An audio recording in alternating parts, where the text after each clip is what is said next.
How I Use Truth, Chapter 5. Loose him and let him go.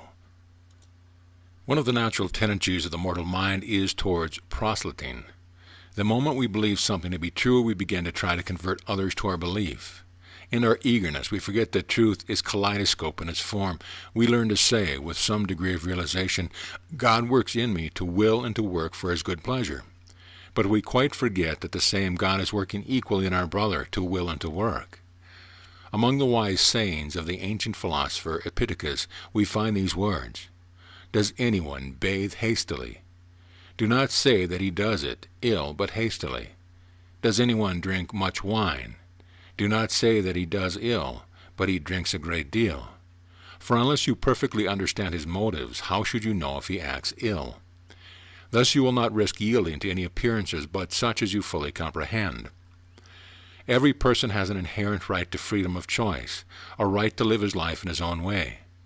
One of the sure signs that a person is no longer in bondage himself is his willingness to give others their freedom, to allow others the privilege of seeking and finding God as they will.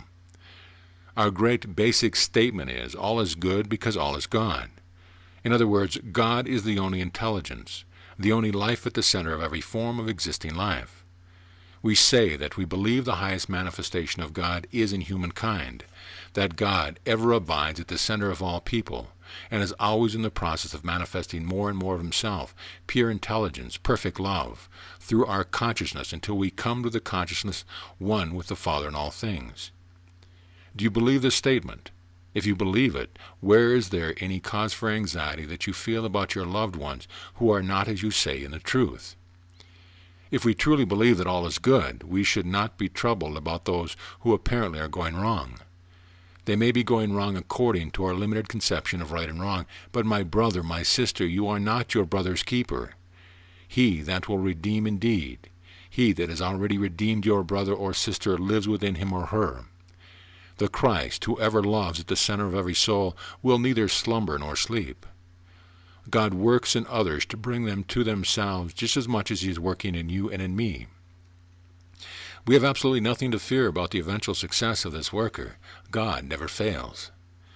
You have perhaps come to the flowering of the fruition season in your growth out of the darkness of sense belief into the light of spiritual understanding.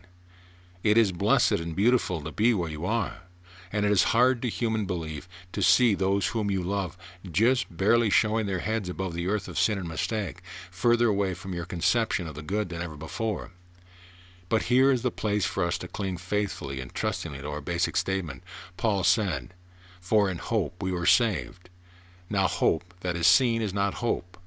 Faith is not sight, is our basic statement. All is good, founded on principle or on evidence of the senses. If on principle, then it is immutable, unchangeable. And God is just as surely abiding at the center of your loved husband or son, working in him when he is going down as when he is coming up. God is just as much the life of the seed when it is being planted in the dark earth, where to the human senses it is dead and all is lost, as he is the life of the new leaf, which a few days later bursts into sight. In fact, it is because God is there at the center, working in the stillness, unseen, and not at all because of the fussy, noisy outside work that you and I do, that the seed comes forth into newness of life. Unless a grain of wheat falls into the earth and dies, it remains just a single grain, but if it dies, it bears much fruit. Thus it would seem that the dying, the failure, the going down of the old is a necessary step in all true salvation. Every person must go down until he strikes his own level, his own self, before there can be any real growth. We may seem to hold another up for a while, but eventually he or she must walk alone. The time of walking alone with his or her own indwelling Christ, his or her own true self, will depend largely on our letting go of him or her. No one will seek anything higher than he is today until the need of something higher is felt. Your dear ones must have the liberty to live out their own lives, and you must let them, or else you are the one who puts off the day of their salvation. But, says someone whose heart is aching over the air ways of a loved one, should you not help anyone? Should you not run after them and urge them continually to turn into the right way? Yes and no. I gladly, joyfully help anyone when she or he wants help, but I could not urge others to leave their own light and walk by my light. nor would I, like an overly fond mother, pick up another and try to carry that person in my arms by continually treating him. A mother may, and sometimes does, mentally and morally, if not physically, through her false conception of love, carry her child until he is 20 years old, lest he, not knowing how to walk, falls and bumps his nose a few times. But if she does this until he is grown, what will he do? He will turn and rend her, because she has stolen from him his inherent right to become strong and self-reliant. She has interposed herself between him and the power within him that was waiting from birth to be his strength and sufficiency in all things. She should have placed him on his own feet, made him know that there was something in him that could stand, encouraged and steadied him, and so helped him be self-reliant and independent. Hundreds of anxious fathers and mothers, sisters and wives say, but I love this one, so I cannot stand still and see him rushing on to an inevitable suffering. Yes, you love this person, but it takes an infinitely greater, more godlike love to stand still and see your child burn his hand a little, that he may gain self-knowledge, than it does to be a slave to him, ever on the alert to prevent the possibility of his learning through a little suffering. Are you equal to this larger love?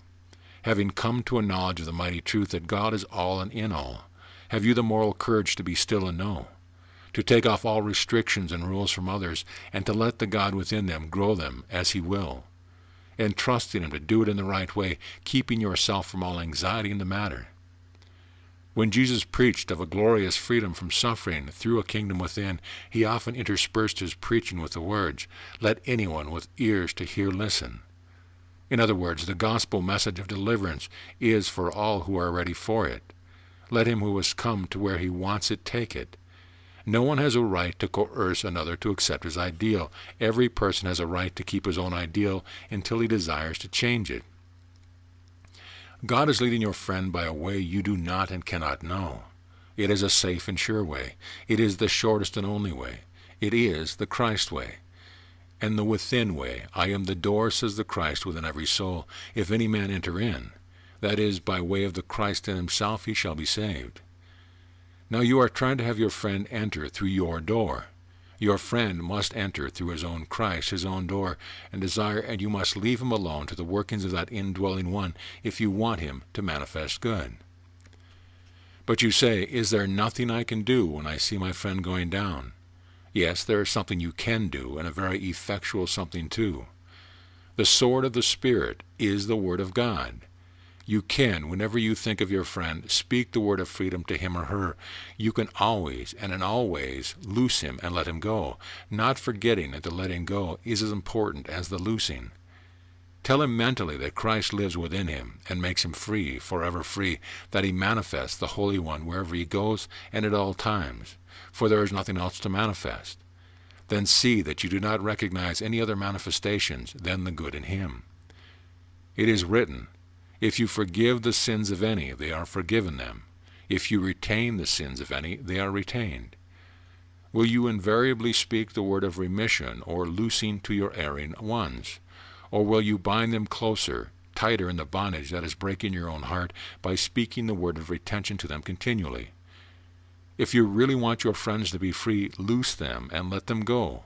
For it is the promise of the Father that whatever you bind on earth will be bound in heaven. End of chapter.